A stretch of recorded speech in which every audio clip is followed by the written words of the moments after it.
అన్ని విషయాల్లో దూకుడుగా వ్యవహరిస్తున్న తెలంగాణ కాంగ్రెస్ ఆ పార్లమెంటు స్థానంలో మాత్రం కాస్త ఆచితూచి అడుగులు వేస్తుందట.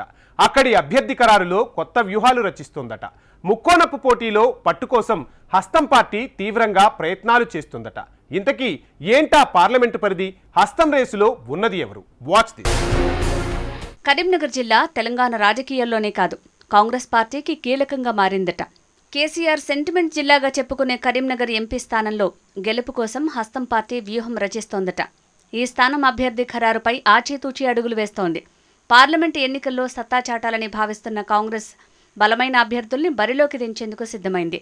అందుకే పలుమార్లు రకరకాల సర్వేలు చేయించిన కాంగ్రెస్ పార్టీ ఇప్పటికీ ఇక్కడి పార్లమెంటు అభ్యర్థి ఎవరన్న దానిపై ఓ నిర్ణయానికి రాలేకపోతోంది.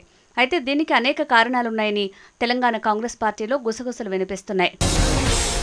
నిజానికి కొత్త కరీంనగర్ జిల్లాలో పట్టు కోసం హస్తం పార్టీ లోతైన వ్యూహంతో వెళ్తోందన్న టాక్ వినపడుతోంది.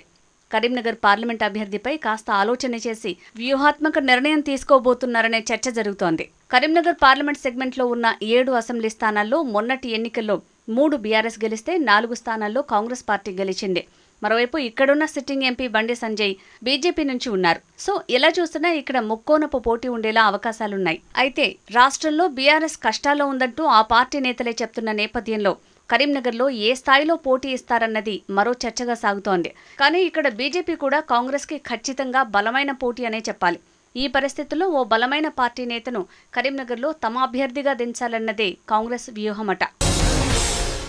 ఈ నేపథ్యంలో హుస్నాబాద్ నుంచి ఉన్న ప్రవీణ్ రెడ్డి, రాజకీయ నేపథ్యం ఉన్న వెలిచాల రాజేందర్ పేర్లు నిన్న మొన్నటి వరకు కాంగ్రెస్లో వినపడిన గత 3 రోజులుగా మరో పేరు తెరపైకి తీసుకొచ్చిందట హస్తం అధిష్టానం.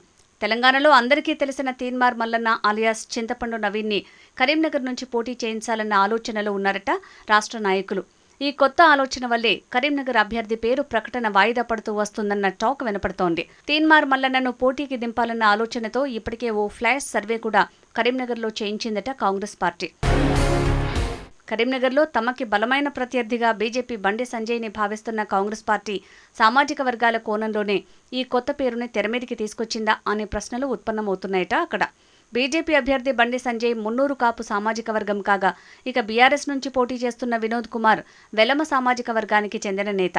సో కాంగ్రెస్ కూడా ఇక్కడ ఓసీ సామాజిక వర్గానికి ఇవ్వకుండా బీసీ సామాజిక వర్గం, అది మున్నూరు కాపు సామాజిక వర్గమే అయితే గెలిచే అవకాశాలున్నాయని భావిస్తున్నారట.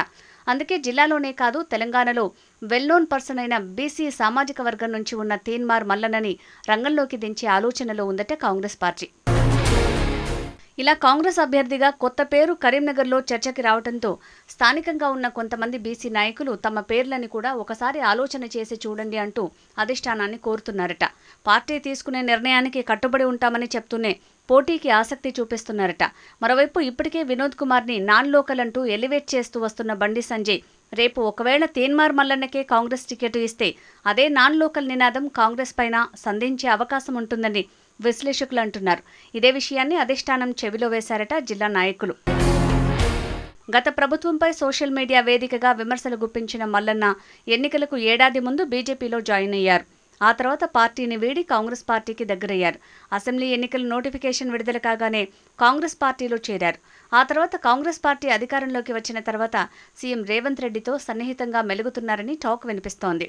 ఈ నేపథ్యంలో బీసీ కోటాలో ఆయనకు కరీంనగర్ ఎంపీ టికెట్ ఇవ్వాలని భావిస్తున్నట్టు తెలిసింది. సో కరీంనగర్ ఎంపీ స్థానంపై ఇంతలా ఆలోచించి అడుగులు వేస్తున్న కాంగ్రెస్ పార్టీ చివరికి ఏ నిర్ణయం తీసుకుంటుందో, ఆ స్థానంలో ఎవరు గెలుస్తారో చూడాలి.